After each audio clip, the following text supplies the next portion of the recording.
जय गुरुदेव। समय का संदेश। अब तो बस एक निशाना बनाओ कि भजन करना और कराना है। इस समय पर सत्संग की लोगों को क्यों जरूरत है और सत्संग क्यों सुनाया जाता है? इसलिए सुनाया जाता है कि लोग भूल जाते हैं बातों पर।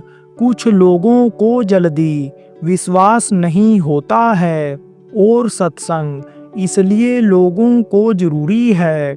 जब बार बार कोई चीज याद कराई जाती है, रटाया जाता है, याद कराया जाता है, तभी वह याद रहता है, नहीं तो भूल जाता है या लापरवाही हो जाती है।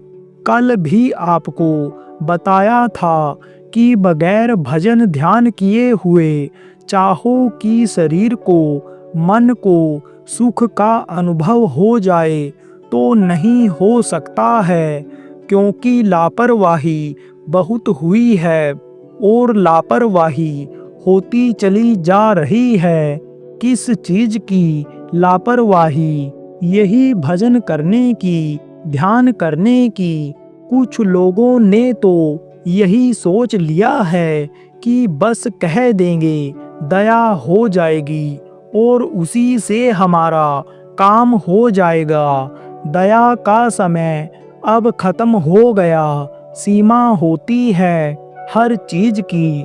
गुरु महाराज की खूब दया हुई तभी तो विश्वास हुआ आपको और तभी आप यहाँ पर आए हो। लेकिन अब बहुत ज़्यादा हो गया। क्या कर्म? अच्छे कर्म कम रह गए और बुरे कर्म ज़्यादा हो गए। कुछ जान में आदमी कर बैठता है, कुछ अनजान में कर डालता है। कुछ दूसरों के कर्म जान में ले लेता है, कुछ अनजान में आ जाते हैं। कर्मों की गठरी बड़ी वजनी हो गई, अब उसको उठा नहीं पा रहे हैं लोग, इसलिए देखो बहुत परेशान है। इसी में इतने लोग बैठे हो, लेकिन परेशान लोग इसमें ज़्यादा हैं, तो कहाँ तक अब सुनवाई होगी? अब तो बस एक निशाना, एक लक्ष्य बनाओ कि भजन करना है और कराना है। किसको कराना है? अपने को कराना है। तो सबसे नज़दीक कौन है? आपकी पत्नी, इन बच्चों के पति हैं, आप दोनों के बच्चे हैं, परिवार के लोग हैं। ये बहुत नज़दीक है। इन्हीं के बीच में आपको रहना रहता है, तो उनकी भी आदत डाल दो, नहीं तो दुखी होंगे तो आपको भी दुख होगा। इसलिए उनकी भी आदत डालो। सुमिरन ध्यान भजन में बैठो और बैठाओ।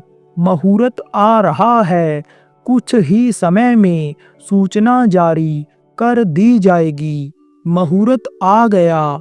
अभी आपको बताया है कि नवरात्रि का मुहूर्त अब कुछ ही समय में घोषणा कर दी गई, घोषणा जारी कर दी गई।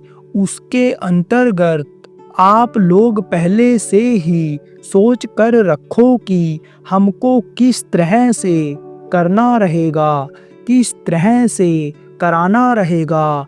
लेकिन साधारण रूप में तो आप समझ लो कि रोज करना रहेगा भजन और रोज कराना रहेगा।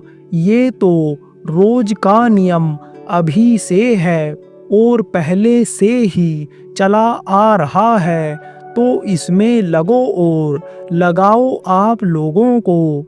जय गुरुदेव।